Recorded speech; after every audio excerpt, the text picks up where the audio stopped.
When this crew realized what they were seeing, it was nearly too late to escape. The air turned foul. Even the winds wouldn't take the smell away. Everywhere around them, the ground grew thicker and harder to navigate. He prayed it wouldn't damage the already struggling engine. Because if they ended up stranded, none of them would make it back home. They would be lost forever. Fred steered the Macon over the deep blue crests and throughs of the South Pacific. The rest of his crew, his girlfriend and 2 friends, enjoyed the hot sun and cool ocean breeze. The day had been a perfect one. But, as he looked over the horizon, he noticed something strange. The normal hues of azure and navy had taken on a light earthy tone. He had seen similar colorations many times, mostly in sandbars. However, they only appeared close to shore. Filled with curiosity, he steered the boat towards the mysterious formation. Little did he know, it was a bad decision. "It's an island?" he asked. "Can't be. It's not on any of the charts," his girlfriend said.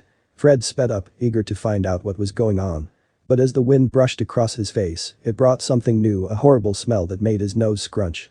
Everyone pulled their shirts over their mouths. What happened next was even stranger. As they neared the edge and prepared to bump into shore, the boat cut straight through instead. He looked back to see a dark trail behind them, like a northern boat pushing through snow and ice. By the time he saw his girlfriend leaning over the railing, it was too late.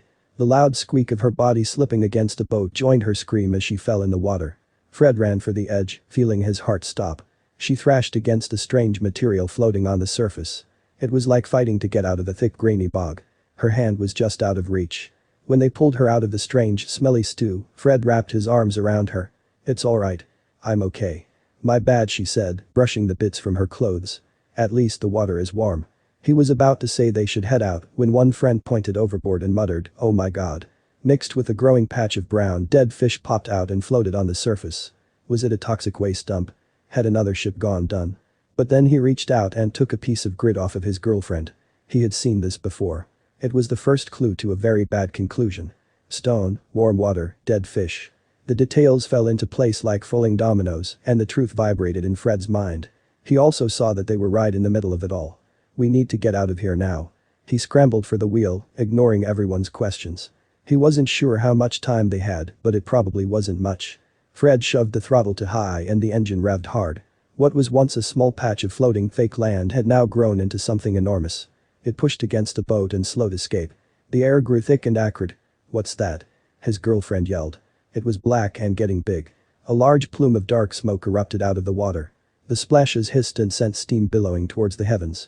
"Underwater volcano," Fred said. It wasn't until they were far away did he dare to slow down. What happened next was equally awe-inspiring as it was terrifying. The others were already taking photos and video, but all he could do was slump into his seat and try to calm his lungs. He watched as the smoke and steam grew into the sky and a dark outline took over the horizon.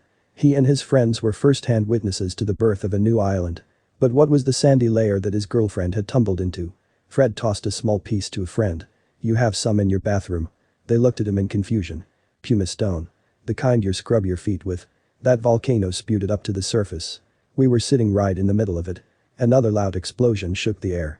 The volcano cleared its throat again and shot a towering black column into the sky. Stone shot up and then crashed back into the waves like tiny meteors. The group sat silent, watching every moment. When his own nerves had calmed, he dared to go back and get a little closer, but just a little. It truly was amazing and dangerously beautiful. Fred couldn't help but feel very small, not to mention curious about how it would affect the surrounding coasts. He also had a brilliant idea. Maybe they could come back every year to see what would become of the baby island.